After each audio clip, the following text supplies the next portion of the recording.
Good morning. This is Mark Lanier with your video thought for the day.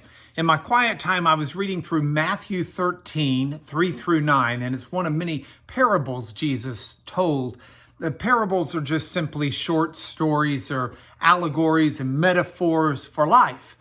And Jesus was fond of telling stories, not much different than many of us today, at least in my field of practice, where we tell folks stories.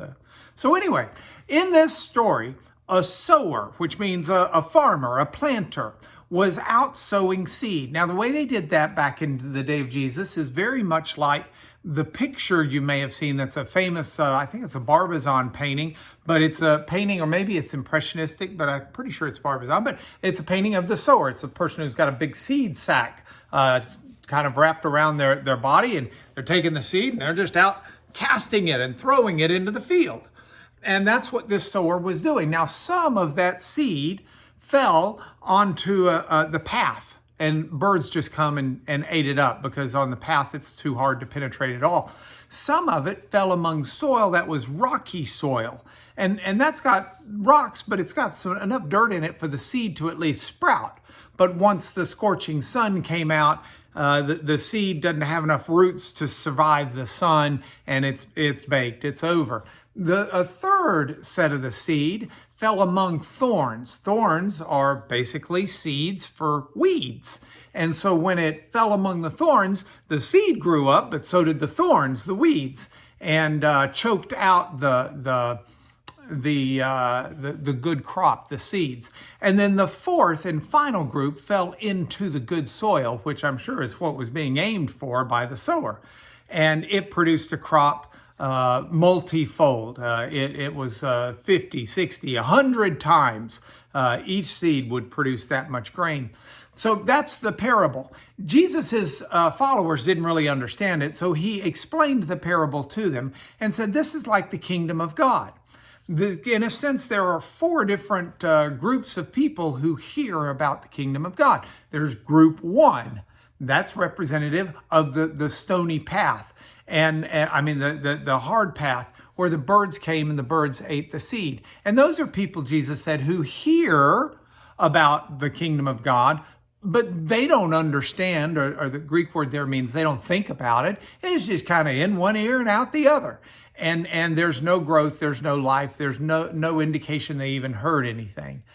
There's a second group of people that are represented by the rocky path. And these are people who don't have a lot of depth and a lot of soil. And so when the scorching sun comes out, any benefit or any growth they got out of the seed is evaporated. It's gone, it's withered, and it goes away. These are people who hear and at first are excited and think, oh, I want this God thing. But without any depth at all, as soon as the scorching sun, the difficulties of life come, they quickly abandon it and go back to what they were before. They don't find God the refuge. They don't find him the strength. They don't find him the help. The third group of people are the people who have found this exciting news of God and what he can do in their life, but they're choked out by the thorns. Jesus said the thorns represent the riches in life. Life, if you've got a lot of resources and a lot of money, with that comes security, by and large, and pleasure.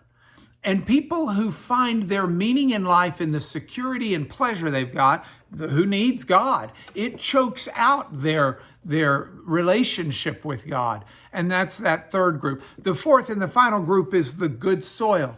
And those are the ones who hear and understand and think about and receive and grow their roots deep so that when the hard times come, God is their refuge, their protector, their solid foundation. If riches and pleasure should come, they're put in their right place to be used to either service the kingdom of God or to make one more fit for serving in the kingdom of God. They don't choke out the need for God. They get put to God's good purpose. And that's the good soil. Here we are in coronavirus. What a great chance to grow and be group 4. We can hear and understand and think about God.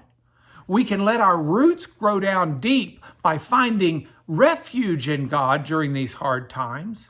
We can focus on what life is about beyond security, beyond pleasure, in hopefully ways that if such things come back to us, we can still survive, and we can be that profitable soil that produces a crop. So join me during coronavirus. Let's be group 4 together. God bless you today.